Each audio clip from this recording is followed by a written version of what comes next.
चक्षुरुन्मिलितं येन तस्मै श्रीगुरवे नमः। श्रीचैतन्यमनोभीष्टं स्थापितं येन भूतले स्वयं रूपः कदा मह्यं ददाति स्वपदान्तिकं। वन्देऽहं श्रीगुरो श्रीयुतापदकमलं श्रीगुरुं वैष्णवांश्च श्रीरूपं साग्रजातं सहगण रघुनाथान्वितं तं सजीवं साद्वैतं सावधूतं परिजनसहितं कृष्णचैतन्यदेवं श्रीराधाकृष्णपादान् सहगण ललिता श्रीविशाखान्वितांश्च। हे कृष्णा करुणा सिन्धु दीनबन्धो जगत्पते गोपेश गोपिकान्त राधाकान्त तप्त कांचन गौरांगी राधे वृंदावनेश्वरी वृषभानुसुते देवी प्रणमामि हरिप्रिये। वंशाकल्पतरुभ्यश्च कृपा सिन्धुभ्येव च पतितानां पावनेभ्यो वैष्णवेभ्यो नमो नमः। जय श्री कृष्ण चैतन्य प्रभु नित्यानंद श्री अद्वैत गदाधर श्रीवासादि गौर भक्तवृंद। हरे कृष्णा कृष्णा कृष्णा हरे हरे हरे राम राम राम हरे हरे।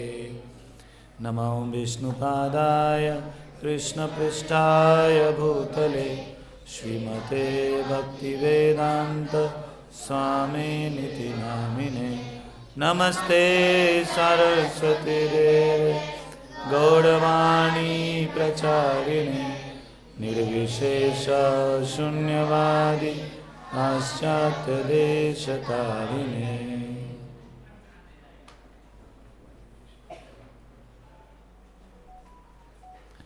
हरे कृष्णा लगना चाहिए गुरुकुल के बच्चों के सामने बैठा हो। क्या कितने लोगों को नींद आ रही है आप में से?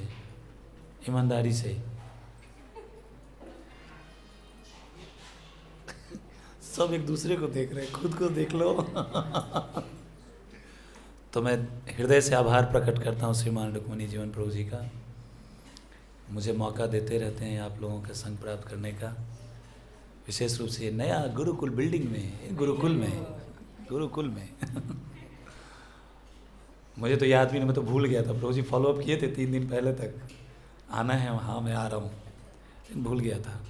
तो अनंत अच्युत प्रभु का 5:45 बजे का मैसेज में देखा, वहाँ ही जाना भी है। वरना आज कहीं और ही मीटिंग में लगा रहा था। तो हृदय से बहुत बहुत धन्यवाद प्रभु जी का, और आप सबका भी बहुत बहुत धन्यवाद। आप सब मेरा उत्साह बढ़ाने के लिए और मुझे आशीर्वाद देने के लिए यहाँ पे उपस्थित हैं, इसके लिए विशेष आभार। मुझे प्रभु जी आदेश दिए थे कि गुरुकुल भगवान कृष्ण और सुदामा का जो गुरुकुल का लीला है उससे संबंधित कुछ अब चर्चा करिए, ताकि बच्चों को भी ज़्यादा मज़ा आए। भागवतम में तो गुरुकुल के अंदर कितना डिटेल हुआ उसका तो उतना विशेष विस्तार से वर्णन नहीं है, न ही गर्ग संगीता में भी है, लेकिन कई अलग अलग जगहों पे थोड़ा थोड़ा ऐसे मसाला 4 लाइन 10 लाइन ऐसे कर करके वर्णन है, जो मैं बहुत पहले कुछ पढ़ा सुना था, उसी को दोहराने का प्रयास करूँगा प्रभु जी का आशीर्वाद लेके। बहुत वरिष्ठ है मेरे से, मुझे सम्मान इतना देते तो मुझे तो डाइजेस्ट करने बहुत दिक्कत होती है, डाइजन हाजमोला खाना पड़ता है तब डाइजेस्ट हो पाता है। सीनियर ड्यूटी जब आपको सम्मान करे तो कई बार ये एक बाहरी धारणाएं हैं। कई बार लोग मुझे बोलते हैं प्रभु जी कपड़ा आप अपना देखिए और मेरा देखिए, आप अपना पोजीशन देखिए मेरा देखिए, वहाँ वही मैं देख के आपको सम्मान कर रहा हूँ। ऐसे लौकिक दृष्टिकोण से, आध्यात्मिक दृष्टिकोण से बोला गया है, सैफरन का एक महात्म्य है, लेकिन हृदय से सैफरन होना ज़्यादा ज़रूरी है। एक्सटर्नल जो आवरण है, जो वेशभूषा है, वो इतना स्पिरिचुअल लाइफ में मायने नहीं रखता। सपोर्ट करता है कॉन्शियसनेस को, माइंड को कंट्रोल करने में या मेंटेन करने में। बट एक्चुअली मैं हार्ट से जो वैराग्य धारण किया है, जो जी रहा है, वो असली वैराग्य है। वो कपड़ा के कलर पे डिपेंड नहीं करता। तो ये जब मैं गाजियाबाद आया था तब से मैं प्रभु जी को क्वेश्चन भी पूछा था, मैं शायद पिछली बार भी रिपीट किया होगा। क्वेश्चन पूछा था कि प्रभु जी आप कैसे अपने कॉन्शियसनेस को ऐसे मेंटेन करते हैं? आपको याद है जय विजय के सामने में सीढ़ी पे पूछा था, मुझे लोकेशन भी याद है। बोला आप कैसे उस तरह से चेतना को मेंटेन करते हैं? कॉन्ग्रीगेशन मीन्स आप समझ रहे हैं, बंदरों को लेकर के चलना। कुछ बोला क्या मैं? कुछ नहीं बोला ना? हाँ, अच्छे लोग हैं आप लोग। उसमें अपने कॉन्शियसनेस को मेंटेन करना, क्योंकि मैं तो मैनेजमेंट में हूँ, जब से ज्वाइन किया तब से मैनेजमेंट ही कर रहा हूँ, तो कितना डिफिकल्ट है। तो इन्होंने जो मुझे बताया मैं आप लोगों के साथ शेयर करता हूँ।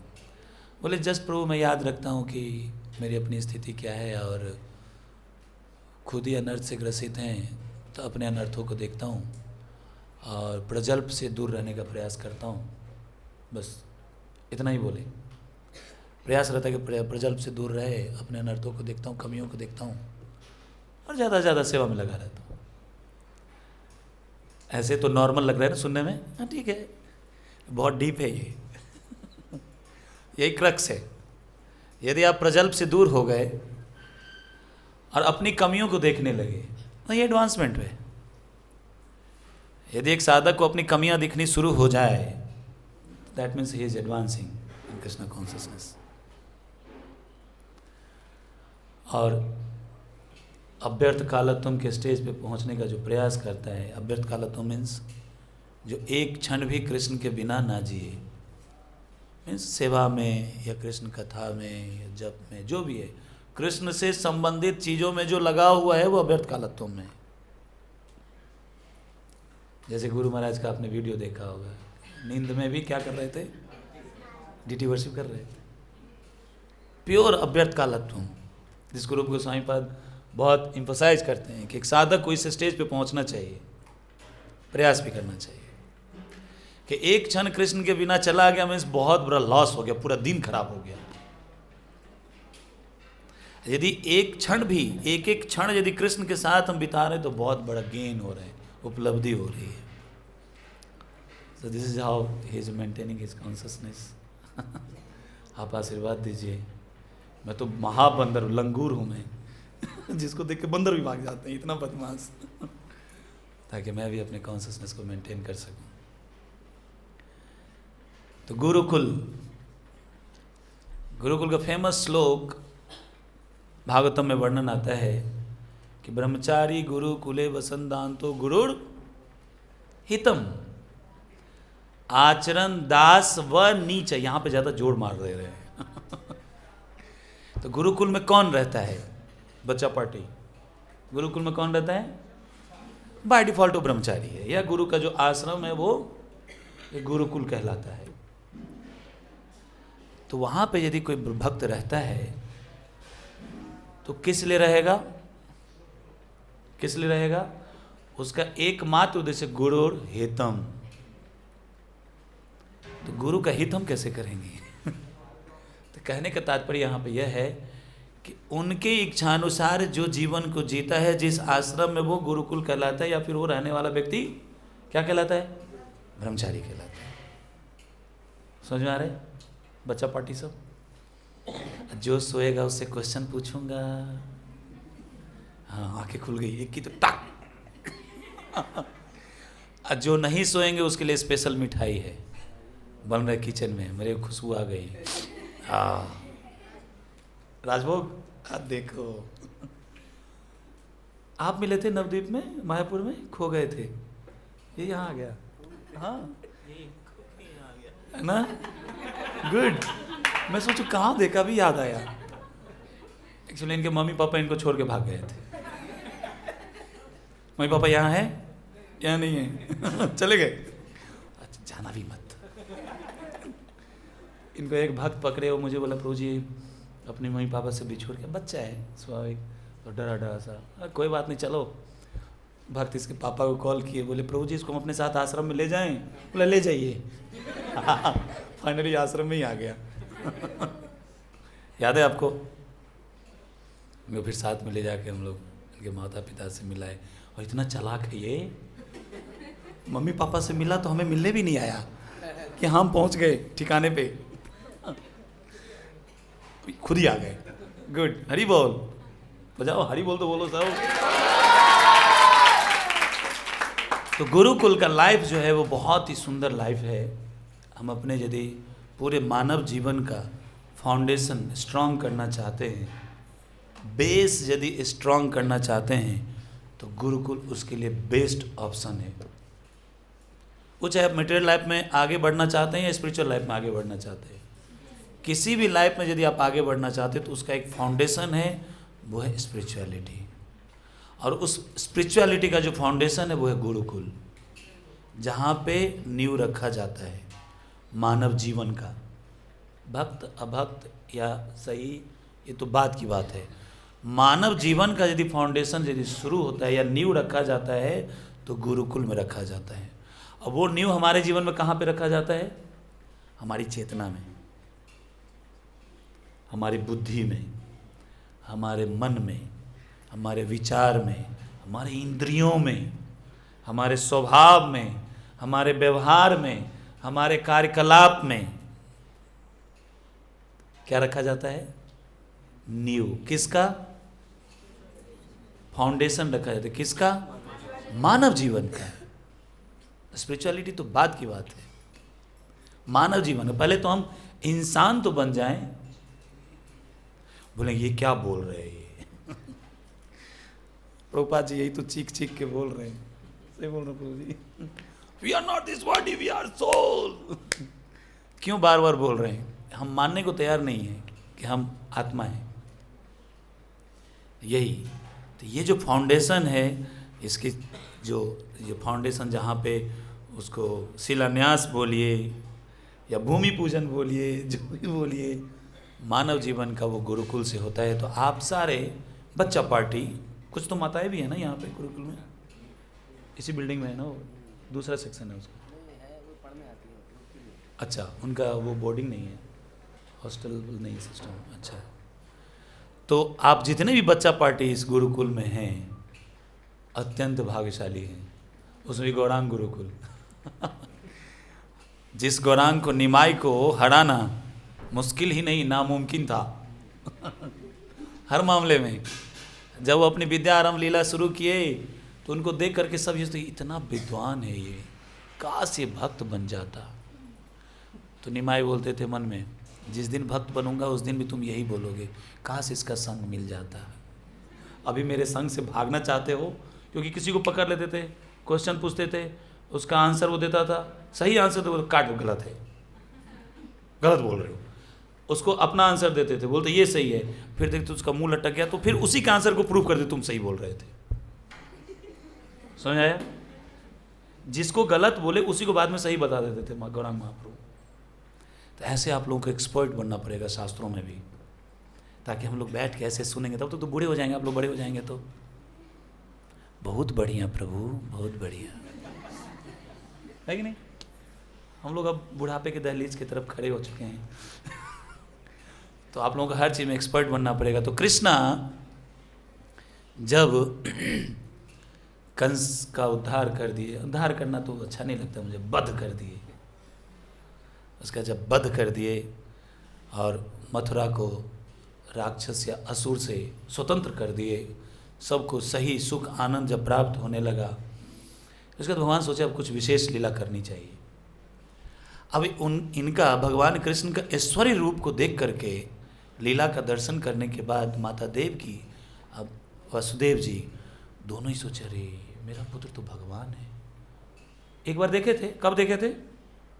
जब भगवान प्रकट हुए थे। तो बोले भाई साहब ऐसा बेटा किसी को थोड़ी होता है, इतना लंबा चौड़ा, 4 हाथ, शंख चक्र गदा पद्म, ये क्या है? लल्ला बनिए, लल्ला। जब रामलीला में भी जब माता कौशल्या भी देखती बोलती ये क्या है? लोग हंसेंगे कि इतना बड़ा बेटा कैसे किसको होता है, इसका मतलब आप भगवान है। कीजय शिशु लीला अति प्रिय शीला, आप ऐसा शिशु लीला करिए जो कि हृदय को अति प्रिय लगता है। ये तो देख के सब डर रहे, प्रभु जी हैं, हरे कृष्णा, हाथ जोड़ना पड़ता है। वो कहाँ से मम्मी और बच्चा वाला रेसिप्रोकेशन, आदान प्रदान, भावनात्मक जो आदान प्रदान है वो कहाँ से हो पाएगा। बोले ठीक है माँ, भूल गए थे, उसको दिमाग में बैठ गए थे मेरा बेटा है। लेकिन अब जब कंस को मारे उसके बाद माता देवकी की, विशेष रूप से माता देवकी के हृदय में, अरे बाप रे ये तो भगवान है, मैं इनको बेटा मान रही थी, ये तो गड़बड़ हो गया।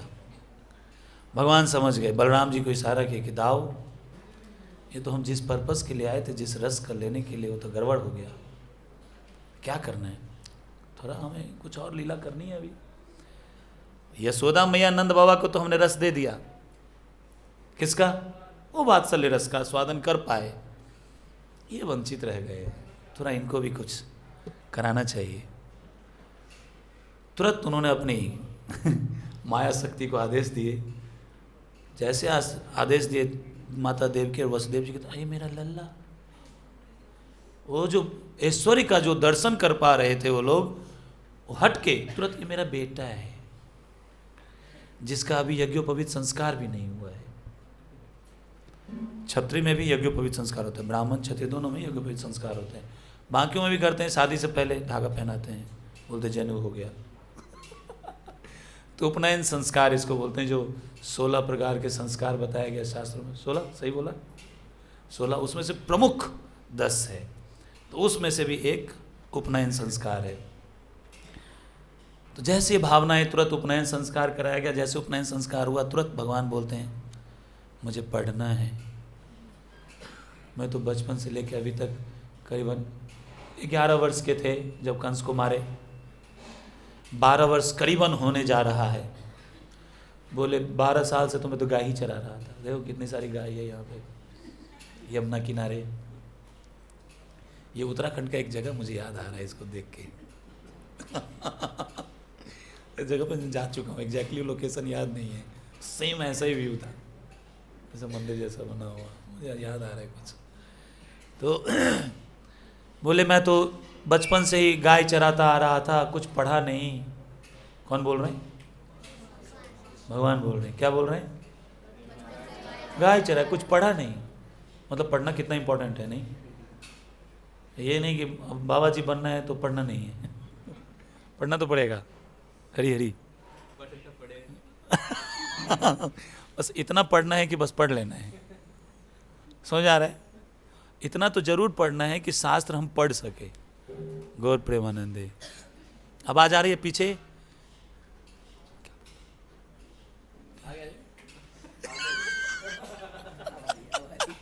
बोल ही नहीं रहा था।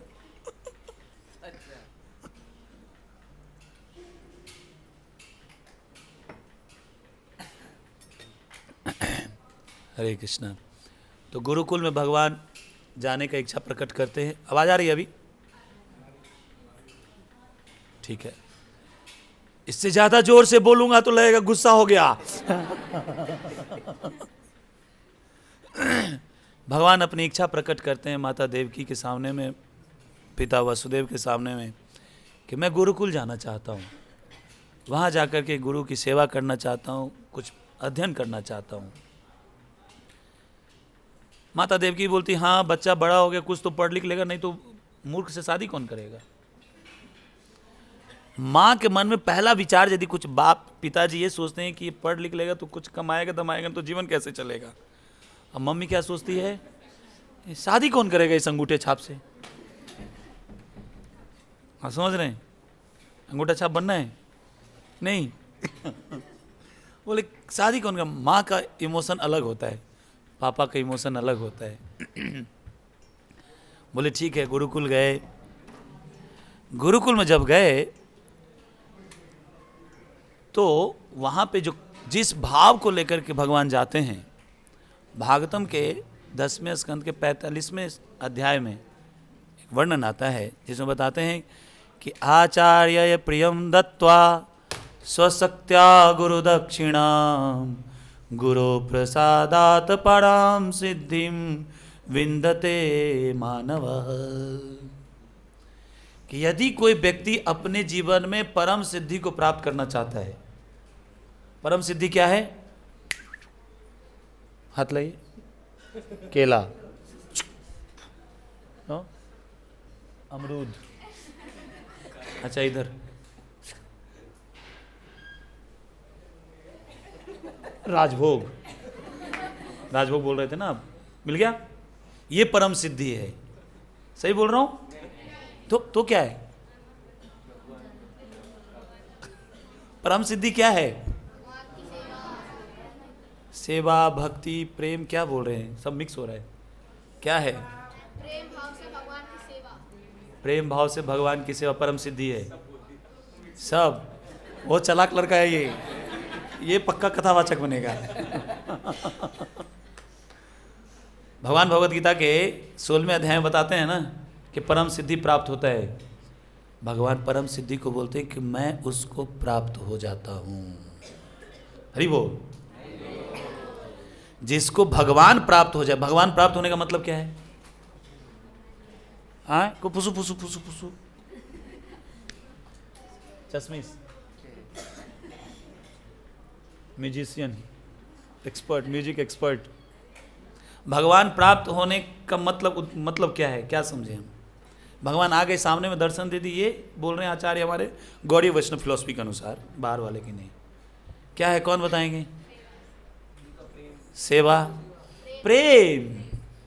प्रेम प्राप्त होगा तब आप सेवा कर पाएंगे। बिना प्रेम का सेवा कहाँ? फिर तो बोलते हैं उसको इंस्टीट्यूशनल सर्विस बोलते हैं। भक्ति मतलब डिवोशनल सर्विस। और डिवोशनल सर्विस तब होगा, प्रेममयी सेवा तब होगा जब हमें प्रेम होगा। और जब प्रेम नहीं होता तो institutional service. Institutional service means जैसे हम ऑफिस में जॉब करते हैं, तो जॉब जब करने जाते हैं तो जिस चीज़ से हमें मतलब रहता है उतना ही मतलब रहता है, बाकी यहाँ कुछ भी हो, लेना देना नहीं। हम भी ऐसे ही करते थे। अरे लाइट जल रहा है, किसका जल रहा है? मेरा थोड़ी जल रहा है। लेकिन घर में एक लाइट भी एक्स्ट्रा जल रहा है तो क्या करते हैं? बंद करो। टोटी ऐसे हिसाब से बंद करते कि एक बूंद पानी नहीं टपकना चाहिए एक्स्ट्रा। क्यों? क्योंकि टंकी खाली हो जाएगा, फिर मोटर चलाना पड़ेगा, या तो पानी का बिल आएगा या बिजली का बिल आएगा। तो वहाँ पे प्रेम किससे है? अपने घर से, अपने सामान से, अपने सब चीज़ से अपना मानते हैं, तो प्रेम है। इसलिए वहाँ पे प्रेम में ही सेवा होता है, बहुत कॉन्शियस होकर करते हैं। तो जब तक वो प्रेम नहीं होगा, डिवोशनल सर्विस नहीं होगा, तो कृष्ण मिलना मतलब कृष्ण का प्रेम मिल जाना, तो सेवा किए बिना आप रह नहीं सकते। तो इसी भाव से कृष्णा वहाँ पे जाते हैं। कहाँ पे? डांसर, ये तो जबरदस्त डांसर है, सही बोला ना? सबको पहचानता हूं। कृष्ण का प्रेम प्राप्त हो जाना। तो कृष्ण ये सिखा रहे हैं कि यदि हमें अपने मानव जीवन में सर्व सिद्धि चाहिए तो कैसे सिद्धि मिलेगा? आचार्यम प्रियम दत्वा। आचार्यों के प्रिय कार्य करने से, जो हमें ट्रेनर, जो हमारे ट्रेनर हैं, जो हमारे गाइड हैं, जो हमारे मेंटर हैं, काउंसलर हैं, जो हमारे शिक्षा गुरु हैं, जो हमारे दीक्षा गुरु हैं, ये जो हमें बोल रहे हैं उस कार्य को यदि हम प्रेम से करेंगे, नहीं भी प्रेम है तो भी प्रेम प्राप्त करने की इच्छा से करेंगे, तो डेफिनेटली हम उसको प्राप्त कर लेंगे, परम सिद्धि प्राप्त हो जाएगा। ये भगवान बताते हैं उसमें। इसी भाव से भगवान सांदीपनी मुनि के आश्रम में गए। वहाँ पे जब गए तो उनको एक मित्र मिला, जैसे आप सबको मित्र मिला होगा। कितने लोगों को मित्र मिल गया यहाँ पे? फ्रेंड सबको मिल गया? अच्छा, आप लोगों को सखा मिला या मित्र मिला? अरे वेरी गुड, सखा मिला। अच्छा, सखा और मित्र में क्या डिफरेंस है? हाँ,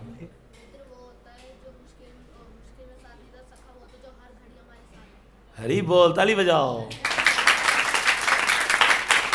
मित्र का मतलब है कि जो कभी कभार मिले, जरूरत पड़ जाए तो आ जाए, मिल जाए, अपने मतलब।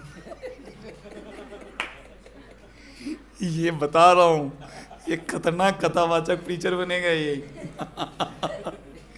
क्या नाम है? अनिक। यूनिक रहेंगे आप तो।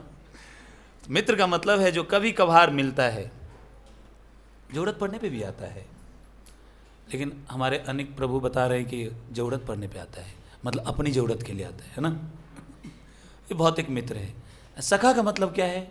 सखा का मतलब है जो हमेशा साथ रहे, एक ही प्लेट से खाए, सुख दुख हर चीज में सखा, साथ में खा।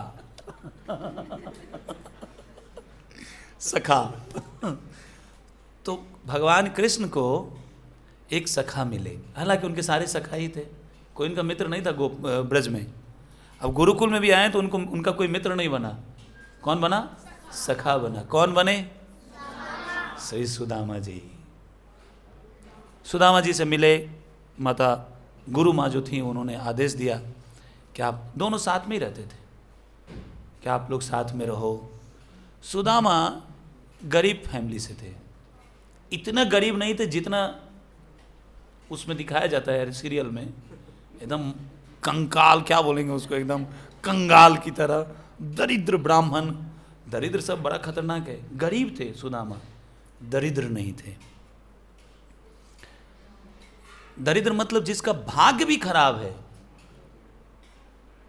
भाग्य खराब मतलब जो कृष्ण से विमुख है, धन से विमुख है, श्री नाम की कोई वस्तु ही उसके पास नहीं है। श्री शब्द का मतलब आप लोग समझते हैं ना? श्री मतलब सिर्फ ये श्री नहीं ऐसा नहीं। श्री का मतलब जिस किसी भी प्रकार का वैभव है, ऐश्वर्य है, समस्त ऐश्वर्य वैभव को एक शब्द में संबोधित करता है शास्त्र, श्री शब्द से। भक्त है वो श्री संपन्न है, धनवान है श्री संपन्न है, सद्गुणी है श्री संपन्न है। इसमें से कोई एक भी है, और भी बहुत डिटेल, वो श्री हीन नहीं है, श्री संपन्न है। जो नहीं है इनमें से कुछ नहीं, वो दरिद्र है। सुदामा जी दरिद्र नहीं थे, वो गरीब थे, गरीब फैमिली से थे, ब्राह्मण थे, रहे, दोनों मिलकर रहने लगे। जितना भागवतम में मैं उसी को वर्णन करूंगा। कुछ लोक कथाएं भी हैं, उसको मैं बीच में एक ऐड करने का प्रयास करूंगा। इससे पहले समय तो 9 बज गया, अभी शुरू है मेरा 11 बजे की मीटिंग भी है। कोई नहीं, थोड़ी देर तक करते हैं, फिर प्रसाद भी पाना है। मैया लोग प्रसाद मिलेगा ना? हमारी हर बार की टीम कहाँ है? उधर तो है, ये मिलेगी ना? हाँ फिर ठीक है। उसके लिए भी तो आधा घंटा चाहिए, इतने आइटम आता है, उसमें से छांटना पड़ता, फिर भी इतना होता है, तो ऐसे देखना पड़ेगा। राजभोग प्रभु जी बोल रहे सुदामा की तरफ पोटली बांध के दे देंगे हमारे मिथिला में कहावत है, कुछ खान तन कुछ पोटली बनहन तंग तो कृष्णा वहां रहने लगे सुदामा जी के साथ। कैसे रहने लगे? जैसे इसमें बताया गया है कि गुरुर हितम, जो आदेश होता था उसी के अनुसार कार्य करते थे, साथ मैत्री भाव से रहते थे। ऐसा भागवतों में वर्णन आता है कि मात्र 64 दिन 64 रात मिला करके, हम अपने हिसाब से 64 दिन मान लेते हैं, 64 दिन में भगवान कृष्ण सारी विद्या सीख लिए। उनको सीखने की क्या जरूरत है, वो तो सब कुछ तो जानते ही थे, लेकिन सिखा रहे हैं कि एक गुरु का हमारे जीवन में होना कितना महत्वपूर्ण है। तो कृष्णा जबकि सांदीपनी मुनि जानते थे कि ये कौन है, ये गर्गाचार्य के शिष्य हैं। गर्गाचार्य के शिष्य होने के बाद यहाँ पे ये भगवान है, जानते हुए भी उनको तो फिर बढ़िया से उनको तोशक गद्दा दिया गया जिस पे वो आराम कर सकें, है ना। हमेशा कुर्सी बैठे रहते थे, पंखा कोई 2-4 भक्त झेलते रहते थे, क्योंकि वो भगवान थे, वसुदेव महाराज के पुत्र थे, ऐश्वर्यशाली थे। उनको कैसे रखा जाता था? चटाई किसका? घास का, कुशाग्रास, उस पर कपड़ा नहीं डाला जाता था, चुभता था। अयो, यहाँ तो प्लास्टिक की चटाई भी नहीं चाहिए, उस पर तो कुछ चाहिए कपड़ा, नहीं तो पेरेंट्स भी आते, कैसा गुरुकुल दे दिया आपने, हैं? कोई केयर नहीं है आपके यहाँ। खाने में रोज 56 भोग परोसा जाता था भगवान कृष्ण के सामने में, तो क्या हम खाते थे वो? हाँ, जो मधुकरी करके लाते थे, मधुकरी में क्या बोलते थे? राजभोग। पिज्जा, पास्ता, चाउमीन, मैगी तो होगा, पराठा तो होना चाहिए, तो चावल, खिचड़ी, थोड़ा सा आटा, और उसको बनाने के लिए तो बढ़िया घी में छौंका लगा के। तो एक बार टोटा गोपीनाथ में महाफिस्ट का आयोजन हुआ। आप लोगों ने पास टाइम सुना है? टोटा गोपीनाथ में महाफिस्ट हुआ था। महाफिस्ट में आइटम कितना बना था? अब तो 2 पे आप लोग ऐसे सोच रहे होंगे, अब बता तो क्या बना था? एक चीज बहुत ही जबरदस्त बना था, जिस चावल को बनाने के बाद 500 मीटर तक खुशबू जा रही थी।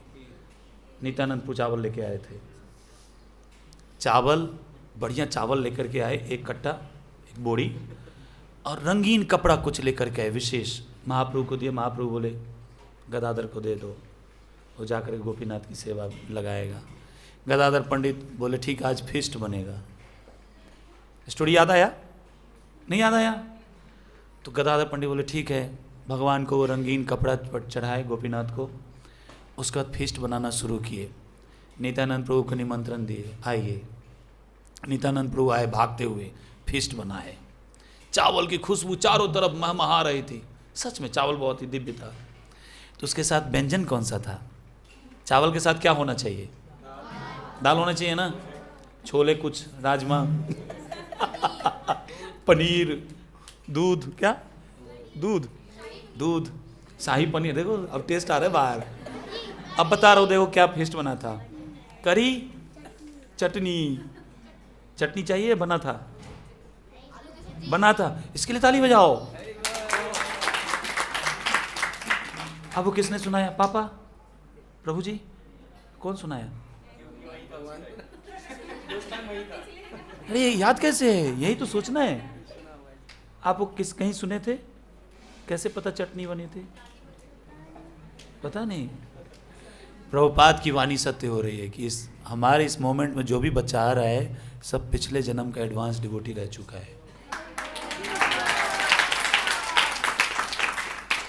फॉर्चुनेट सोल, आप ही का लल्ला है ना, चेहरा तो आप ही से मिलता जुलता है, उन्हीं का है ना, उन्हीं के कंधे पे देखा है कई बार। तो सुबह गुरुकुल का तो सारे बच्चे सबके कंधे पे होते हैं, लेकिन चेहरा मैच करा रहा हूँ। स्पेशल ध्यान रखिए, चटनी ही बनी थी चावल के साथ। और चटनी किसकी बनी थी? पनीर की चटनी।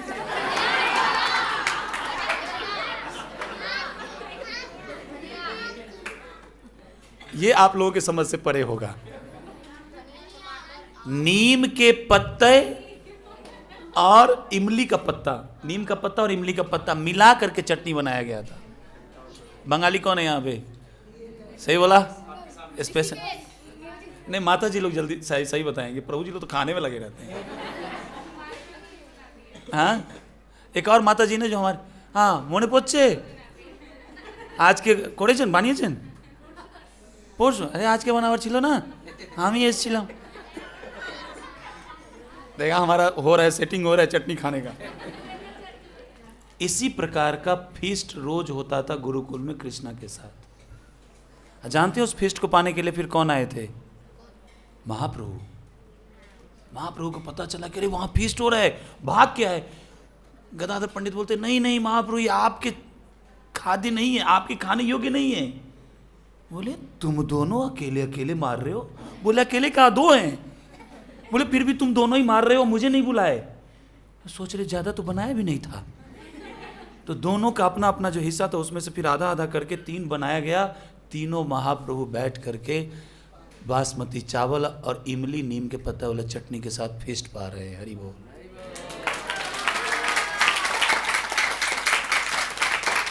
तो गुरुकुल में ऐसा ही प्रसाद बनना चाहिए।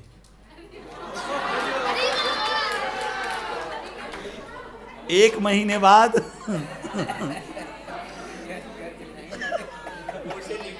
मम्मी डोसा नहीं मिला मुझे।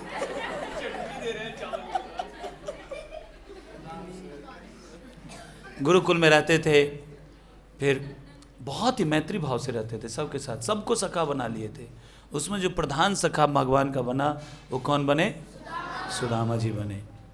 आप सब एक स्टोरी जानते हैं, उस स्टोरी के पीछे एक लोक कथा है, लेकिन भागवतम या अन्य किसी में कई सारी जगहों पर ढूंढने का प्रयास किया, मुझे मिला नहीं। एक बार की बात है, आप सब जानते हैं कि कृष्णा धनवान थे और सुदामा गरीब थे। तो जब कृष्ण दोस्ती करने के लिए गए तो वहाँ पे कृष्णा बोलते हैं कि और सखे कैसे हो? सुदामा को बड़ा आश्चर्य लगा। देखो बच्चा पार्टी, हमारा व्यवहार कैसा होना चाहिए। जैसे वो बोले कि सखा, तुम तो मेरे सखा हो, तो सुदामा वहाँ बोलते हैं कि सखा आपने कहा मुझे? हाँ। बोले मैं आपका दोस्त कैसे हो सकता हूँ? वो क्यों? दोस्ती के लिए तो एक बराबरी होना चाहिए भौतिक दृष्टिकोण से, कि मेरे बराबर का हो। जैसे बोलते हैं ना senior junior equal, equal level में एज का भी होना चाहिए, क्लास का भी होना चाहिए, भक्ति में भी होना चाहिए, जाति में भी होना चाहिए। कई सारी चीज़ें हम लोग देखते हैं, इनसे हमारा रिलेशन अच्छा हो सकता है, हम ऐसा सोचते हैं। स्पिरिचुअल लाइफ में ये सबसे बड़ा ड्रॉबैक है। ये इसको बोलते हैं क्या? जाति बुद्धि। इसको क्या बोलते हैं? बच्चा पार्टी क्या बोलते हैं इसको? भेद लाना। ये पढ़ा लिखा, ये इंटेलिजेंट, ये स्मार्ट, ये अच्छे घर का, ये गरीब का, ये धनवान का, ये पतला, ये काला, ये गोरा, ये सब आता है। ये बदमाश है तो ये ज़्यादा मस्ती करता है, ये क्लास में अच्छे से परफॉर्म नहीं करता है, इससे दूर रहो। समझ में आ रहा है बच्चा लोग? ऐसा आता है ना? नहीं आता है? झूठा होता है। He is honest. इसके लिए क्लैपिंग होना चाहिए। अरे बो, ऐसा होता है। ये होता है, कोई आश्चर्य नहीं है। हम सब बद्ध जीव हैं। अभी हमें ज्ञान सही नहीं मिला है, हम सही तरीके से चीज़ों को समझ नहीं रहे हैं, इसलिए जाति बुद्धि है, भेद बुद्धि है। कृष्णा तुरंत बोले क्यों नहीं हो सकते? बोले हम आपके बराबर नहीं, आप मेरे बराबर हो। कृष्णा वचन देते हैं कि दोस्त, जैसे हमारे क्या नाम था, अनिक प्रभु बोले, नहीं अनिक बोले, कौन ये बोले? आप ही बोले थे जो अपनी ज़रूरत पूरा करने के लिए आता है। कौन बोला था? आप बोले थे। अपनी ज़रूरत पूरा करने के लिए आता है। कृष्णा बोल रहे जब भी ज़रूरत होगी मैं पूरा करूंगा, आपको करने की ज़रूरत नहीं है। और ऐसा कभी कुछ आपको मैं नहीं बोलूँगा, सहायता के लिए नहीं बोलूँगा, आपके वो क्षमता से बाहर हो, मीन्स आपके कैपेसिटी से बाहर हो, मैं ऐसा कभी नहीं बोलूँगा। दोस्ती में केयर करना, उसके इमोशन का, उसके इमेज का, समझ पा रहे? ये है दोस्ती। ये नहीं अपना काम बनता बाहर में जाए जनता, ऐसा नहीं, ये दोस्ती नहीं है। कृष्णा ऐसे मित्र हैं। एक बार की बात है, एक लोक कथा है। लोक कथा आती है कि माता गुरु माँ जो थी वो सबको हिस्सा बनता था, पोटली में बांध के, चना चावल जो भी है हिस्सा बांध के रख देती, सब अपना खाते थे। यहाँ तो एक साथ बिठाया जाता है प्लेट में, गर्मा गर्म चाउमीन के साथ, पास्ता के साथ, डोसा के साथ, इडली सांभा के साथ सब आता है। नहीं, वहाँ तो कुछ नहीं, पोटली में बांध देती। जो जंगल में गया लकड़ी लाने के लिए, गाय चराने के लिए, जब आएगा तो अपना खाएगा। ऐसा ये लोक कथा है, मैं पहले बोल दे रहा हूँ, कनेक्ट करने के लिए है कि कई बार लोग कनेक्ट करते हैं।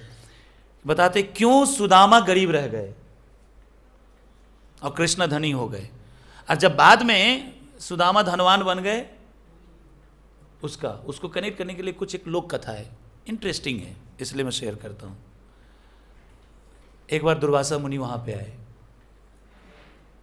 दुर्वासा मुनि वहाँ आए तो बोले भिक्षाम देहि, गुरुकुल में।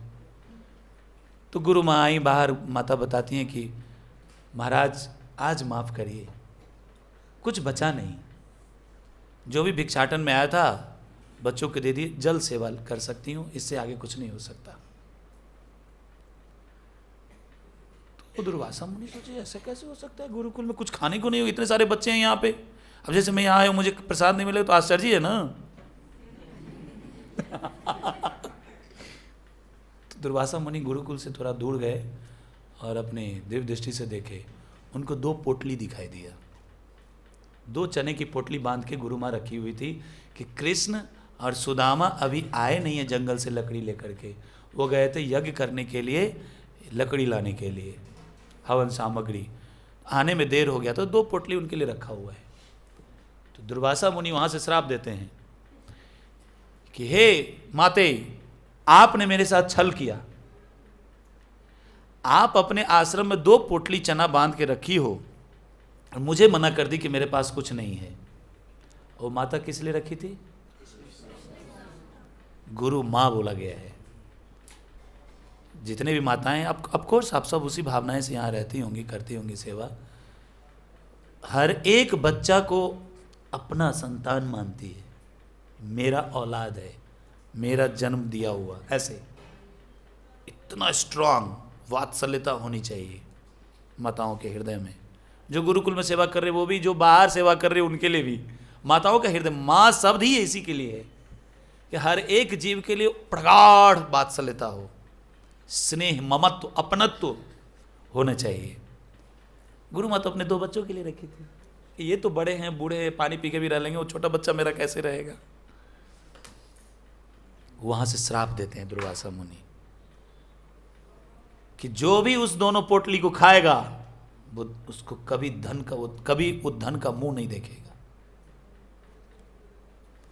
जब ये बात वो बोल रहे थे, नजदीक में सुदामा आ चुके थे।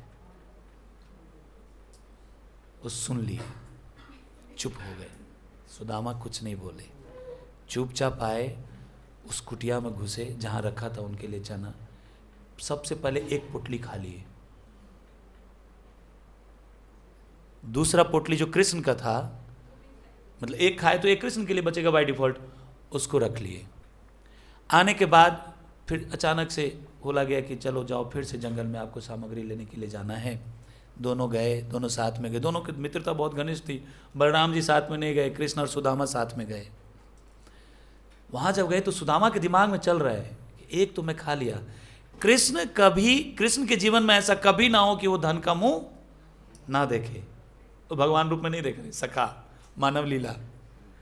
मैं भले ही गरीब बन करके, भूखे रह करके जीवन जी लूंगा, मेरे मित्र को कष्ट नहीं होना चाहिए।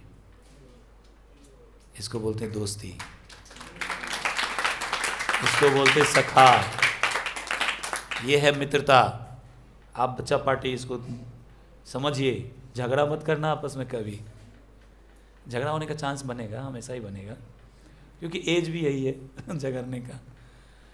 अब सुदामा के मन में चल रहा है कि अब मैं क्या करूं, क्योंकि 1 ही पोटली मैया गुरु माँ बोली थी कि आप दोनों मिलके खा लेना। ये लेके आ रहे हैं, लेकिन दिमाग में चल रहा है कि इसको तो खाने नहीं देना है, कि ये खाएगा तो इसके जीवन में कष्ट आएगा। अब भागवतम में वर्णन आता है, ये स्टोरी भागवतम में नहीं है, श्राप का। भागवतम में स्टोरी, दोनों जंगल में गए, जैसे वहां पे गए, अचानक से बहुत आंधी तूफान आया, बाढ़ आ गई अचानक से। सारे लोग चले गए, लेकिन ये दोनों जंगल में फंस गए। कौन? जैसे फंसे, दोनों जंगल में एक दूसरे का हाथ पकड़ के अंधेरे में, जब कभी बिजली चमकती थी तो रास्ता देखते थे, दोनों चलते हुए कैसे तैसे करके क्रॉस कर रहे हैं। करते करते एक पेड़ के ऊपर डाल पे बैठ गए, कैसे तैसे करके। बारिश में गीले हो चुके हैं, ठंडी ठंडी हवा चल रही है, ठंडी लग रही है, लेकिन फील्ड छोड़ के नहीं जा रहे।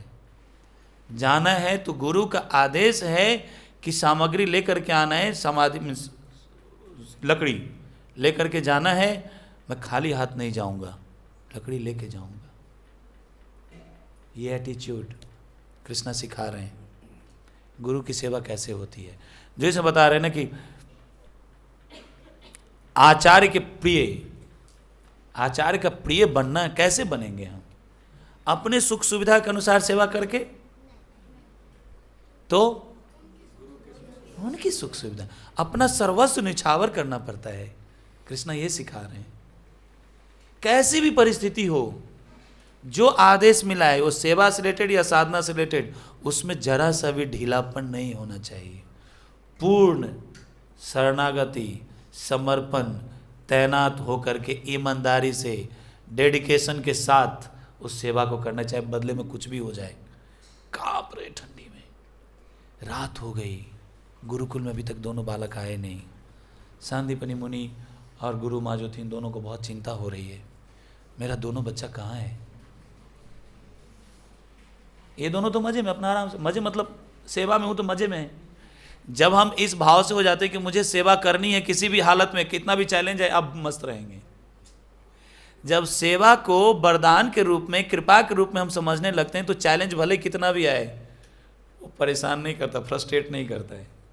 हमेशा बुलेट की तरफ बाट बाट बाट बाट बम बमा बम चलते रहेंगे, चाहे कितना भी केस फौजदारी क्यों ना हो जाए। प्रभु जी समझ गए मैं क्या बोला। क्योंकि अभी मुझे भी एक प्रोजेक्ट मिला हुआ है जहाँ पे बात ही होती है केस कदम। समझ में आया कुछ भोजपुरी? केस कर दूंगा, और कर भी देते हैं, सीधा FIR।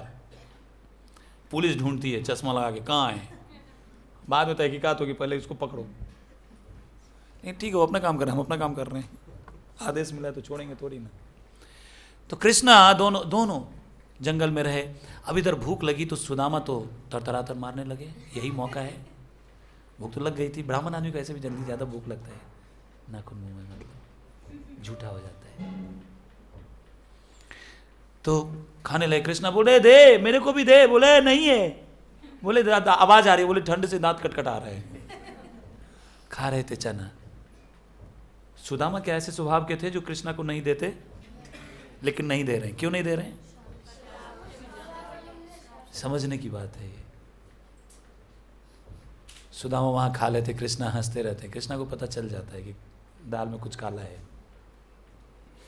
नेक्स्ट डे मॉर्निंग में गुरु खुद आते हैं ढूंढने के लिए अपने बाकी शिष्यों को लेकर के, और आते हैं वहां पे कृष्ण सुदामा को दोनों को देखते, डाली पे एकदम पानी से बचने के लिए कैसे तैसे लटके हुए हैं। वहाँ उनको आशीर्वाद देते हैं। गुरु महाराज जो सांदीपनि मुनि हैं वहाँ भावुक हो जाते हैं, इमोशनल हो जाते हैं। बोलते मेरी खुशी के लिए, मेरे आदेश का पालन करने के लिए तुम लोग अपने जान को जोखिम में डाल दिए, जाओ मैं तुमको वरदान देता हूँ। देखो बोलते नहीं गुरु की कृपा कैसे प्राप्त होगी? करके पा कृपा। समझ में आया? करके पा, क्या करके पा? सेवा करके पा। सेवा के लिए हर चैलेंज को एक्सेप्ट करो, तब गुरु प्रसन्न होकर के आशीर्वाद दे देते हैं कि जाओ तुमको ये प्राप्त हो जाए, कृष्ण प्रेम प्राप्त हो जाए। और जब कृष्ण प्रेम प्राप्त हो जाए, डायरेक्ट नहीं भी बोलते हैं तो फिर इनडायरेक्टली कृपा देते हैं। क्या कृपा पता है आपको? कैसे? सेवा देके। जो सेवा हमें काटता है, प्रभु जी मैं ही क्यों, मैं ही क्यों। समझना चाहिए कि कृपा हो रही है, जितना ज्यादा सेवा मिल रहा है उतनी कृपा हो रही है, उतने ही नजदीक हम श्रीमती राधा रानी के जा रहे हैं।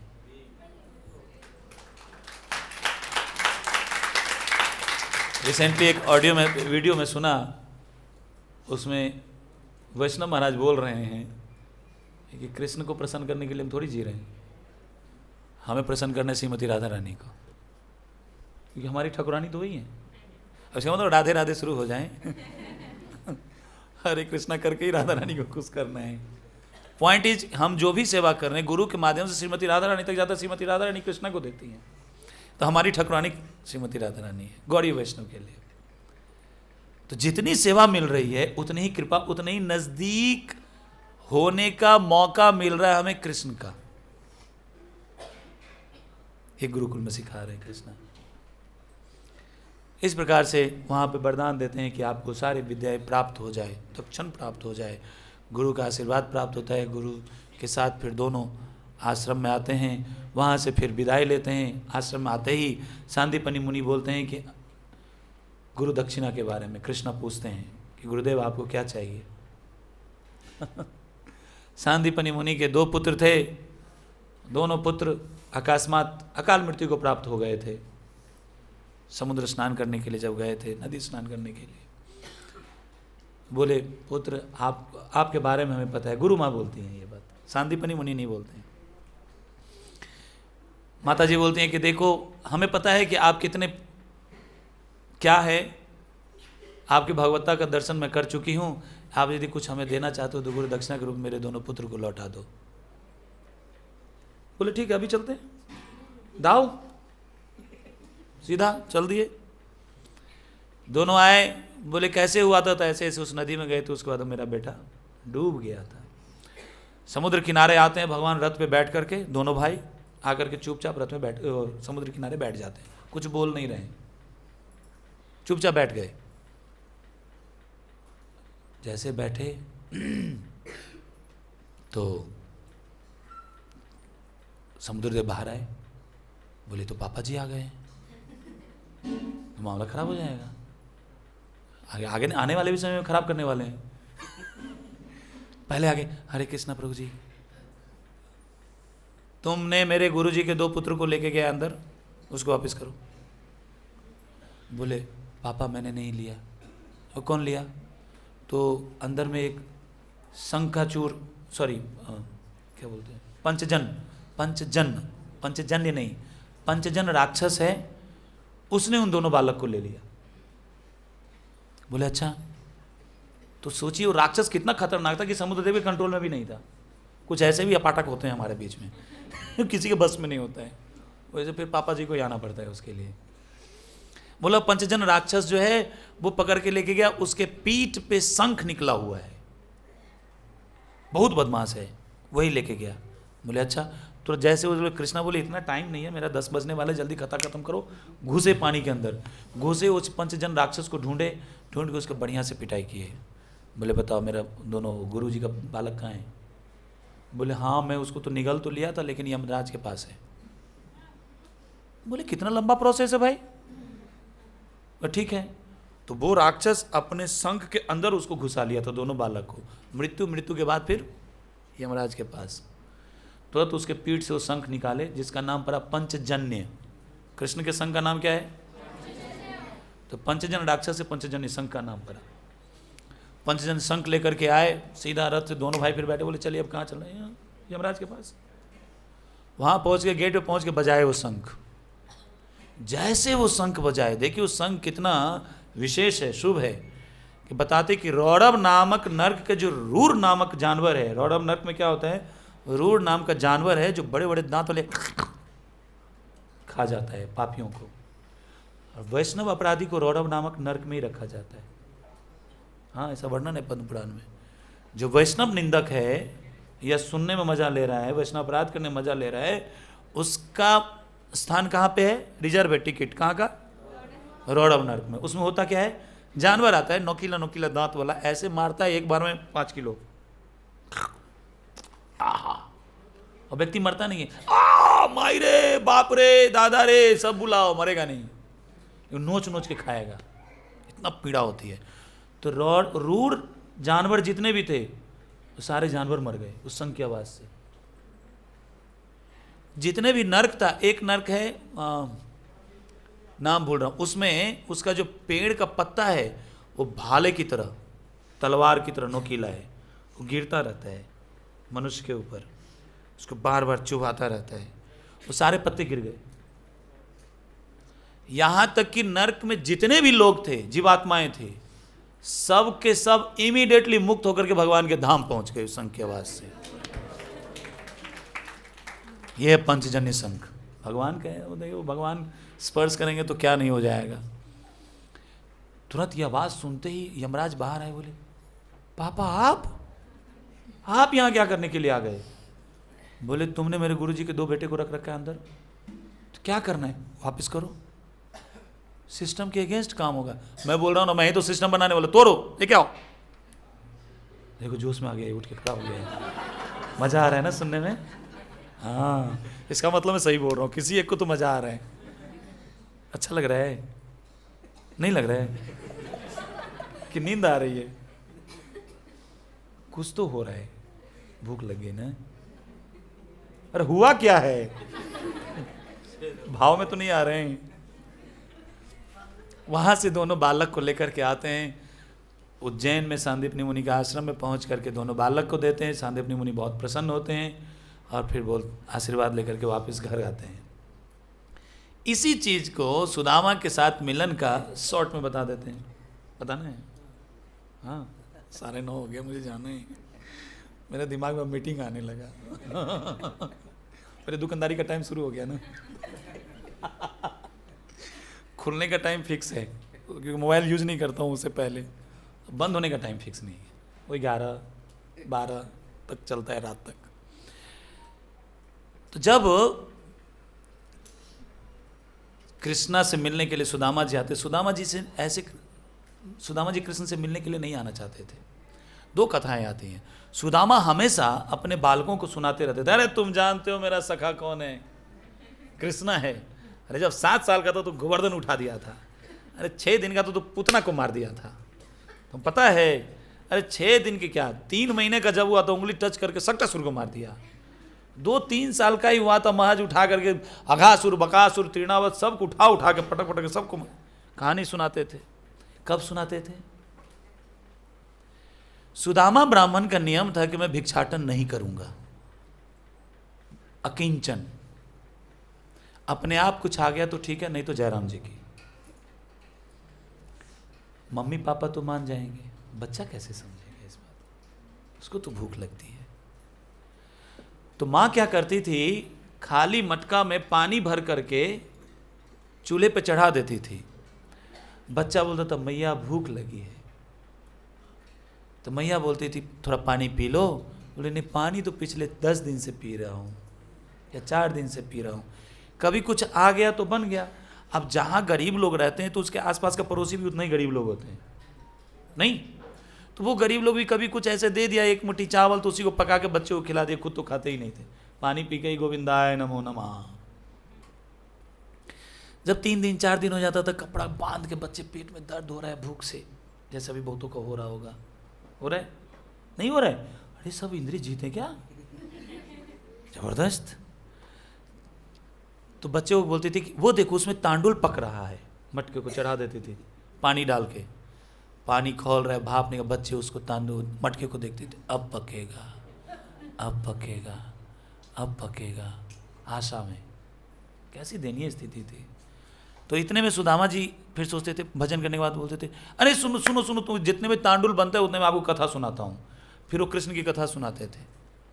कृष्ण की कथा सुनते सुनते बच्चे इतने उत्साहित हो जाते थे, जैसे ही हमारे प्रभु आ गए थे सामने में, फिर शर्म के हमारे पीछे गए, भूल जाते थे कि भूख भी लगी है। सुदामा जी अब कथा सुना रहे अपने मित्र का, तो कैसे सुनाएंगे, सब उसमें बह जाते थे कि आह कितना सुंदर कथा सुना रहे हैं। उधर मटका का जल पकते पकते पकते पकते मटका फूट जाता था। कुछ तांडुल होगा उसमें, चावल होगा तब तो पकेगा। पानी खोलते खोलते जल के खत्म, फुसुक। ऐसे ही चलता था। 10-10 दिन तक बच्चे को खाने को नहीं मिलता था। ऐसा वर्णन आता है कि एक दिन, ऐसी लोक कथा, अगेन आई एम रिपीटिंग, ये एक लोक कथा है, किसी ब्रजवासी के मुख से मैं सुना था। भागवतम में ऐसा वर्णन नहीं है। भागवत में वर्णन आता है कि माता जी एक दिन बोलती हैं कि देखिए आपके मित्र तो द्वारकाधीश हैं, वो संपन्न हैं, वो भगवान ही हैं, वो आपको सब कुछ दे सकते हैं, आप क्यों नहीं उनसे मिलने जाते? आपको दया नहीं आती कि आपका बच्चा भूखा मर रहा है? लोक कथा ये आती है कि बताते हैं कि एक बार ब्राह्मण के वेश में एक व्यक्ति वहाँ पे आए। एक ब्राह्मण आए द्वार पर आए और बोले कि मैया भिक्षाम देहि। तो माता जी बोली, ब्राह्मण देव माफ़ करिए, एक दाना भी नहीं है कुछ जो मैं आपको भीख में दे सकती हूँ। ब्राह्मण देव बोले, अरे घर में छोटे बच्चे, एक दाना भी नहीं है? नहीं है। आप चाहें तो जब जैसे हम इंतजार कर रहे हैं आप इंतजार करिए, यदि घर में कुछ आएगा तो मैं आपको उसमें से पहले दूंगी, जब तक नहीं है तब तक तो आपको इंतजार करना पड़ेगा। तो ब्राह्मण देव बोलते हैं, अरे देवी, मैं देख पा रहा हूं कि आपके पति का जो मित्र है बहुत ही सुखी संपन्न धनवान व्यक्ति है, द्वारकाधीश है वो, आप क्यों नहीं अपने पति को वहां भेजते हो? आप भेज दो उनको, वहां से बहुत कुछ मिल जाएगा, सारा कष्ट खत्म हो जाएगा। बोले मेरे पति का मित्र द्वारकाधीश है? हाँ। ऐसा बताते कि द्वारकाधीश खुद ही ब्राह्मण बन करके आए, उनको ये मैसेज दिए। लोक कथा है, शास्त्रिक नहीं है। शास्त्रों में, हमारे शास्त्रों में ऐसा वर्णन, शास्त्रों में ऐसा वर्णन आता है।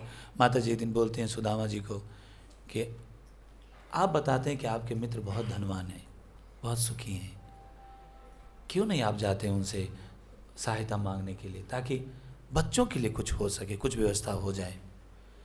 सुदामा बोलते नहीं, मैं मित्र से कुछ मांगने नहीं जाऊंगा, मैं नहीं मांगने जाऊंगा। फिर वो बहुत विनती करती हैं, जब विनती करती हैं तो बोलते हैं सुदामा ठीक है, अब आप इतना जिद कर रहे हो। वो ये सोच के सुदामा एग्री कर गए, रेडी मान गए बात को कि मुझे कृष्ण का दर्शन होगा, मुझे अपने मित्र से मिलने का मौका मिल रहा है। मांगने के भाव से नहीं जा रहे थे सुदामा। बोले ठीक है मैं जाऊंगा, लेकिन देवी, शास्त्र कहता है कि गुरु, मित्र, अपने संबंधी और मंदिर, इन 4 जगह पे खाली हाथ नहीं जाना चाहिए। आप एक फूल की पत्ती ही सही लेकर के जाओ, लेकिन खाली हाथ मत जाओ। कहाँ कहाँ? गुरु, मित्र, संबंधी और मंदिर, इन 4 जगह पे खाली हाथ नहीं। मैं देखता हूँ रोज मंगला आरती में जब आते हैं, जब संडे में आते हैं तो कुछ फूल का वो बुके बना करके नरसिंह ऑयल लगाने के लिए, हाथ में डालने के लिए, कुछ पुष्प ही सही। ये एटीट्यूड हम सब का होना चाहिए। खाली हाथ मंदिर में प्रवेश नहीं करना चाहिए। भले एक फूल की पत्ती या तुलसी पत्ता ही लेकर के जाइए, कुछ न कुछ हमें भेंट देना चाहिए। अपने रिश्तेदारों के यहाँ खाली हाथ नहीं जाना चाहिए, मित्रों से खाली हाथ नहीं मिलना चाहिए, गुरु के पास तो कभी गलती से खाली हाथ नहीं जाना चाहिए। सुदामा बोले मैं कैसे जाऊं, कुछ तो लाओ। पड़ोस में गई, पड़ोसी भी तो ऐसे ही धनवान। ऐसा वर्णन था कि 5 घर से 5 मुट्ठी चावल, ऐसा ही वर्णन आता है कि 1 मुट्ठी चावल कहीं से मिला, वो भी कौन सा चावल, चिवड़ा गया। उसमें भी बताते हैं कि जब वो मांगने के लिए गई तो पड़ोसन बोलती है कि देखो आप कुछ देर पहले आई होती तो जो आया था आज भिक्षाटन में, उधर भी भीख मांग के चल रहा था। पड़ोस सारे रहते, सब एक कम्युनिटी हो जाता है ना, जैसे डिवोटी कम्युनिटी है वैसे मैं गरीबों कम्युनिटी, बेगर कम्युनिटी। उसमें से ये एक बेगर ऐसे थे कि भीख नहीं मांगूंगा, अपने आप आया तो आया। बोले कुछ देर पहले आती तो 1 मुट्ठी आपके लिए निकाल के मैं दे देती, लेकिन ठीक है उसको तो हमने बना, लेकिन चावल को ऐसे छाना जाता है, छान करके उसके छोटे छोटे कण होते हैं, वो नीचे गिर जाता है। एक तरह से वेस्टेज है, इमरजेंसी में उसको यूज करने के लिए रखा था। बोले वो रखा हुआ है वेस्टेज, आपको यदि चाहिए। ये जूम चल रहा है क्या? टीम अच्छा, तो मैं भी सोचूं मैं कहाँ से दिख रहा हूँ। तो बोले उसमें से आपको जो चाहिए ले लो। वेस्टेज देखो आप क्या लेके जा रहे हैं सुदामा। जो एक भिखमंगा अपने लिए उसको साइड कर दिया खराब जान के, उसको माता जी लेकर के आती हैं, देती हैं। कैसे?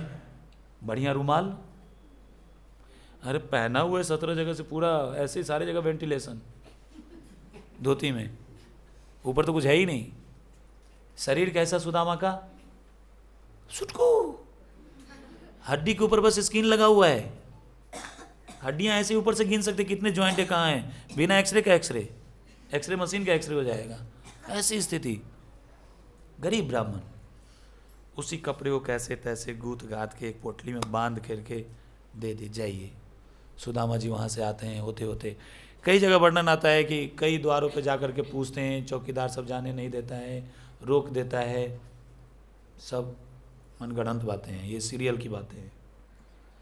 शास्त्र कहता है भगवान अपने द्वारका में ब्राह्मण और गाय, इसके लिए कोई ब्रेक नहीं लगाए थे, कोई लॉकर सिस्टम नहीं था, हर चीज ओपन। ब्राह्मण को अधिकार था कि वो भगवान के सीधा बेडरूम में घुस जाए। गो ब्राह्मण हिताय च, गाय कहीं भी घुस जाए, खुला था। सुदामा जी पूछते पूछते पूछते पूछते आते हैं, बाद में द्वारका के एक महल के गेट के सामने में खड़े होकर बोलते हैं कि द्वारकाधीश का घर कौन सा है? तो वो पहरेदार बताता है कि ये सारे तो द्वारकाधीश के ही घर हैं, किसी भी घर में जाइए द्वारकाधीश मिलेंगे। बोला अच्छा, नहीं आप जा कर के बताओ, मेरा मित्र है द्वारकाधीश, गुरुकुल में हम लोग साथ में पढ़ते थे, आप उनको बताओ कि मेरा नाम सुदामा है, उनसे मिलने के लिए आया है। बोला महाराज श्री, यहाँ पे किसी ब्राह्मण के लिए रोक टोक नहीं है, आप सीधा प्रवेश करें। सुदामा बोलते अच्छा। वो सीधा एक महल में प्रवेश किए। जब उस महल में प्रवेश किए थे, सीधा घर में घुस गए। ब्राह्मणों के लिए तो कहीं भी घुस जाओ। घर में प्रवेश करते हैं तो देखते हैं कि भगवान एक बिस्तर पे दूध की तरह सफ़ेद चादर पे भगवान विराजित है, सुंदर पलंग, वो हीरे जवाहरात माणिक सबसे जड़ित पलंग पे बैठे हुए हैं। पत्थर में तो आईना भी फेल है, शीशा भी फेल है, इतना चमक रहा है, रूम का सौंदर्य का वर्णन हो रहा है। और एक सुंदर देवी पंखा हिला रही है। वर्णन आता है, एक जगह वर्णन आता है कि जैसे वो द्वारपाल गए, द्वारपाल कोई और नहीं, जय और विजय थे। जहाँ भगवान है वहीं तो जय विजय रहेंगे। जय विजय बोले, रे भैया 4 कुमार के रूप में ब्राह्मण मुझे बना दिया था, क्या से क्या बनना पड़ा। हाँ, अभी फिर से ये ब्राह्मण आ गए, अभी तो इनको रोकना। ठीक है, अभी बता के आ रहा हूँ, थोड़ा वेट करिए, रुको जरा, सबर करो। दे यही तो सुनना था, रीलबाज पकड़ा गया। रुको जरा, सबर करो तो नहीं बोले, बोले रुकिए, नहीं ठहरिए, अभी आया। वो गए द्वारकाधीश को बताया कि आपका एक मित्र मिलने हैं, सुदामा। सुदामा पूरा माँ भी नहीं बोला। कृष्ण बोले सुदामा आया है। और हमारे शास्त्र ये बताते हैं कि जैसे कृष्ण देखे सुदामा को, तुरंत बेड से छलांग मारे, सीधा छलांग मारे, बाएं कंधे से पीताम्बरी धार से नीचे गिर गया, कोई होश नहीं। मुझे तो होश है। तुरंत गिर गया, दौड़ के भगवान चले। रुक्मिणी देखती रह गई, रुक्मिणी देवी के घर में घुस गए थे। रुक्मिणी देवी देखती रही, ये कहाँ जा रहे? हाँ, हे जगन्नाथ रामकृष्ण प्रेमानंदी, ये क्या हुआ? भगवान बेड से छलांग लगा दिया। भगवान गए, सुदामा सुदामा, नेत्रों से अश्रुधारा बह रही है, गले लगाए। सुदामा तो देख के हक्का बक्का, ये क्या है? वो तो अपने मित्र को देख करके बहुत प्रसन्न है। कृष्ण रोए जा रहे हैं, लेकर के सीधा लाते हैं। कहीं वर्णन आता है कि भगवान अपने सिंहासन में बिठाते हैं, कहीं वर्णन आता है क्योंकि सुदामा भगवान के रुक्मिणी जी के कक्ष में प्रवेश कर गए थे, सीधा रुक्मिणी जी के उस बिस्तर पे बिठाते हैं। क्या स्थान है मित्र का, अपने से ऊंचा स्थान। खुद नीचे बैठ गए, नीचे। रुक्मिणी जी को बोलते हैं कि अरे रुक्मिणी जाओ, जल्दी से जल लेकर के आओ, पाद प्रक्षालन करना है। रुक्मिणी जी कहीं लग रहा है कोई विशेष ब्राह्मण आए हैं, तुरंत गई, सारा सामग्री अभिषेक का चरण प्रक्षालन करने के लिए लेकर के आती हैं। भगवान जैसे सुदामा के चरणों की तरफ नजर देते हैं, आंख से अश्रु गिरने लगता है। क्या देखा? पैरों में कांटे लगे, खून निकल रहा है, छाले पड़े हुए, फट गया है पैर, चिथड़ा हुआ है एक तरह से, हृदय क्या बोलेंगे, एकदम विदीर्ण हो गया भगवान का। रोने लगे। उस जल का भी इंतजार नहीं हो पाया कि जल आएगा तब प्रक्षालन करे, आंसू से ही बहा पूरा दोनों चरणों का अभिषेक कर दिया कृष्ण। यह है प्रेम, यह है मित्रता, यह है आपसी संबंध, कि अपने मित्र को अपनों का कष्ट देखने के बाद हृदय की फट जाए दर्द से। यदि वो नहीं हो रहा तभी तो आर्टिफिशियल है सब। हमारा हृदय फटता तब है जब हमारी पीड़ा को कोई नहीं समझता है। होना चाहिए क्या? उल्टा, कि सामने वाले की पीड़ा को देख करके, कष्ट को देख करके हृदय इतना द्रवित हो जाए, हाय रे इसके लिए मैं क्या कर दूं। भगवान कृष्ण सुदामा जी का चरण प्रक्षालन करते हैं, पीते हैं और पिलाते भी हैं सबको। अब बोलते हैं द्वारका के कोने कोने में इस चरणामृत को छिड़क दो, इतना पवित्र है, पूरे द्वारका को पवित्र कर देगा। मामूली बात नहीं है। एक गंदा पैर धूल मिट्टी से फटा हुआ, खून बह रहा है, हम जल्दी छुएंगे भी नहीं, दूर से ही एक तो बहुत अच्छा सिस्टम हमारे लिए, दूर से 5-6 करते रहो हैं। वो भी स्थान देखते हैं कपड़ा गंदा ना हो जाए कहीं, नहीं। यहाँ देखिए कृष्ण अपने आचरण से क्या सिखा रहे हैं, गुरुकुल से क्या सीख के आए। आप लोगों को क्या सीखना पड़ेगा, किस लेवल पे अपने कॉन्शियसनेस को लेके जाना पड़ेगा। सीनियर बैच ना, ये तो सबसे बूढ़ो हो गए ये लोग, एक बूढ़ो पीछे बैठे हुए, ये लोग बूढ़ो लोग। एक को तो पहचान ही नहीं पर, वो चैतन्य ना, क्या नाम था ना, कहाँ है, दिख ही नहीं रहे। ओ वायरन सीख रहे क्या वो? गुड, वो दिख ही नहीं रहे, तब वहाँ थे शायद, वो हम पर बजा रहे थे ना। एक तो वहाँ हमारा पार्टनर करताल वाला उधर है। तो सब बड़े हो गए, सीनियर बैच। आपका डीलिंग कैसा होना चाहिए ताकि ये लोग सीखेंगे। समझ आ रहा है चश्मिशों? समझ आ रहा है? अपने आचार्य प्रभु जी मेरे सिखा है, आपको सिखाना पड़ेगा उतना प्रेम। ये आपका छोटा भाई, spiritually of course, not materially. ये मेरा छोटा भाई है, उसको कितना संभाल के रखना है। जैसे आप इनको प्रेम देंगे, ये अपने नीचे वाले को देंगे, अपने नीचे वाले को देंगे, एवं परंपरा प्राप्तम। और इन लोगों को सिखाने के लिए आप सारे बूढ़े लोग तो यहाँ बैठे हुए हैं। बूढ़ी लोग तुम तो नहीं बोले, माता जी लोग। माताओं को बूढ़ी नहीं बोल सकते आप। मुझे याद है जब मैं जब बोलता था अपनी नानी से मिलता था, तो मैं नानी को बोलता था बुढ़िया नानी की जय, तो नानी हंसते हुए बोलती थी तेरी दादी बुढ़िया। हंसती थी। नाना नानी मुझे बहुत प्रेम करते थे।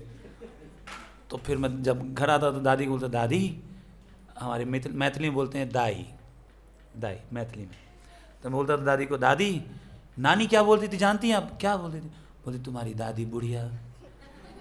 तो बोलती थी हाँ तेरी नानी बुढ़िया हो गई है। तो मैं दोनों को बोलते, बुढ़िया दादी बुढ़िया नानी। तो बुढ़िया हम प्यार से बोलते थे, वो लोग भी मज़े लेते थे। तो आप बुढ़िया माताओं को बुढ़िया नहीं, माताएं यहाँ पे हैं, बूढ़े प्रभु जी लोग हैं। एनीवे, तो ये सब हुआ। फिर सुदामा जी को प्रसाद वसाद ऑफर किया गया। कृष्णा पूछते हैं, और दोस्त शादी वादी हो गया कि नहीं? पैसे तो बहुत इकट्ठा कर लिए, शादी की है कि नहीं? भाभी कहाँ है, भाभी से मिलाओ। बोला हाँ, अरे आ जाओ आ जाओ। तो सुदामा सोचे एक आई होंगी। रुक्मिणी जी आई, प्रणाम की, वांछा कल्पतरु, अखंड सौभाग्यवती भव।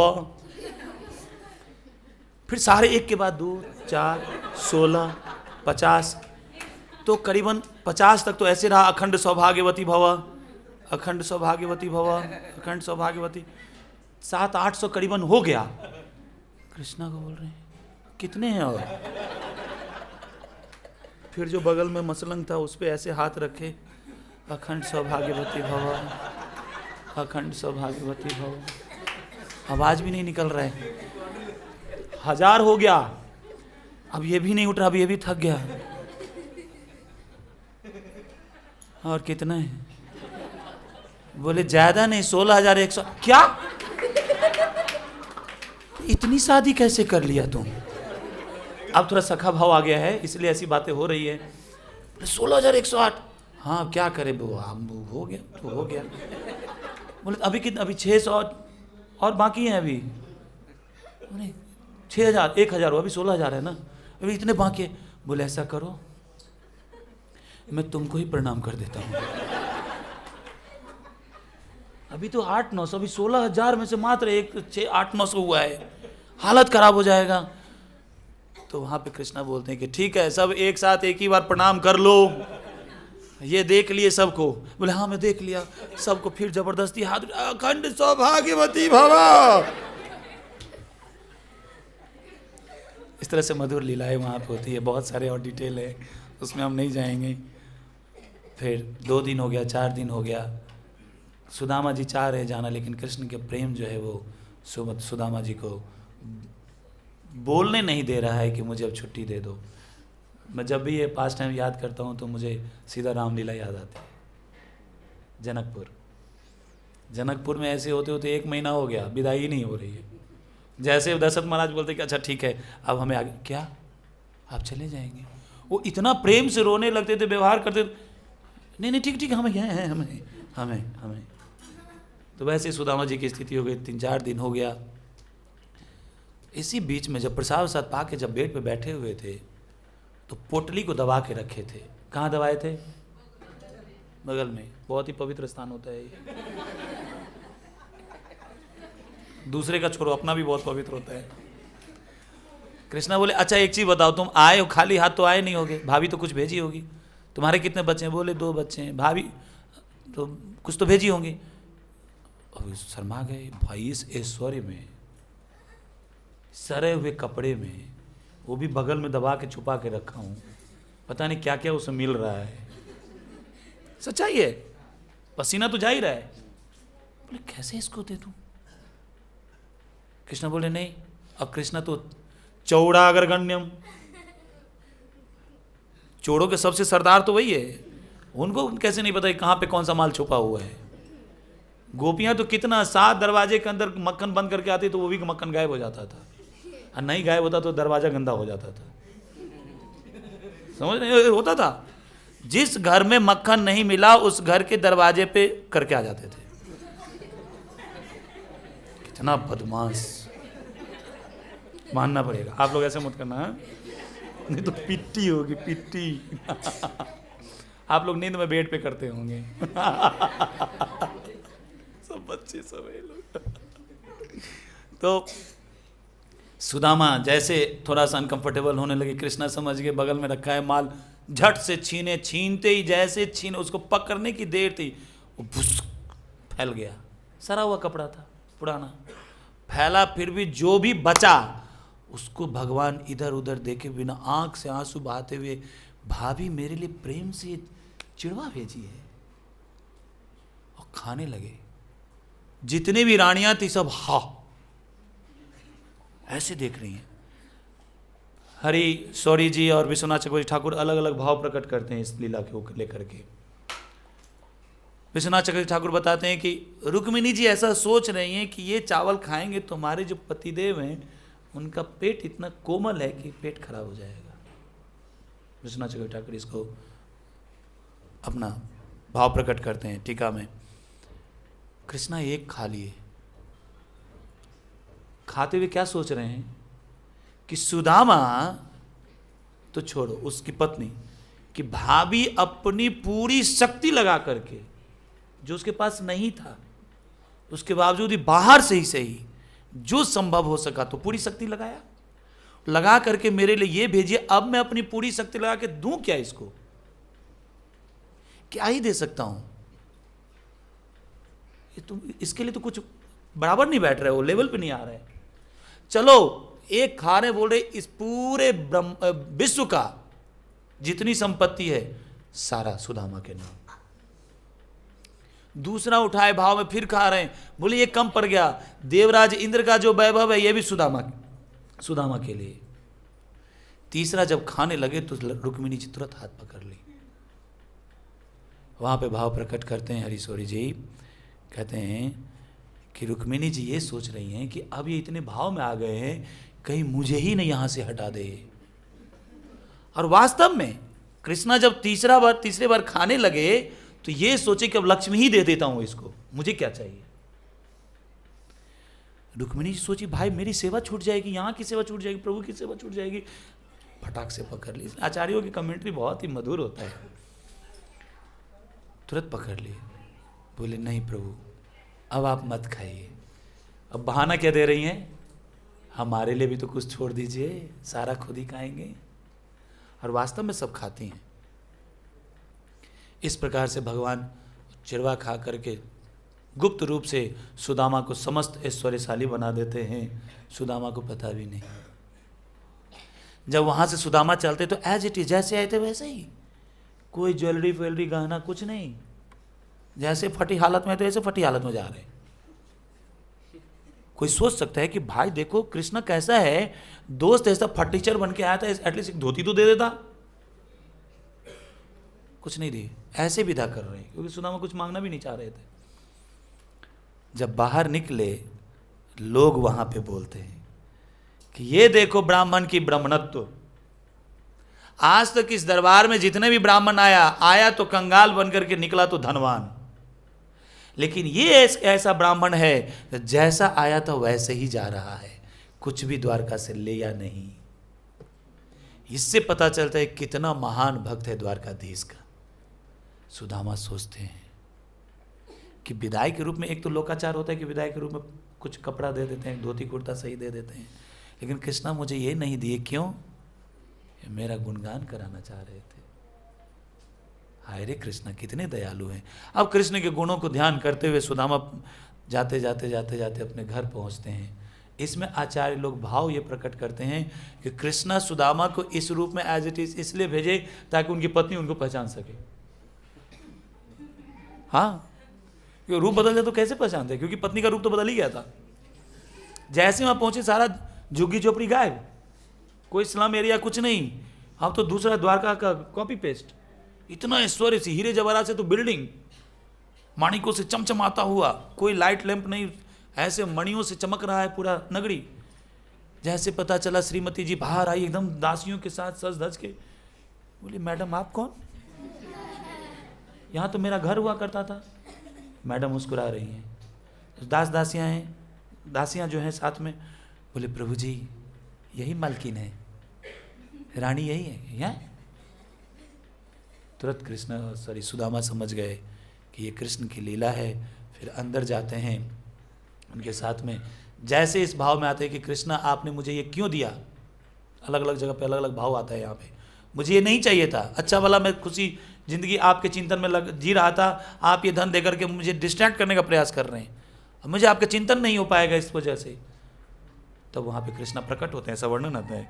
कृष्णा प्रकट होकर के सुदामा जी को आशीर्वाद देते हैं कि सुदामा जिस प्रकार से आपकी चेतना मेरे में स्थित थी, आगे भी ऐसे ही रहेगा, ये धन ऐश्वर्य आपको छू नहीं सकता।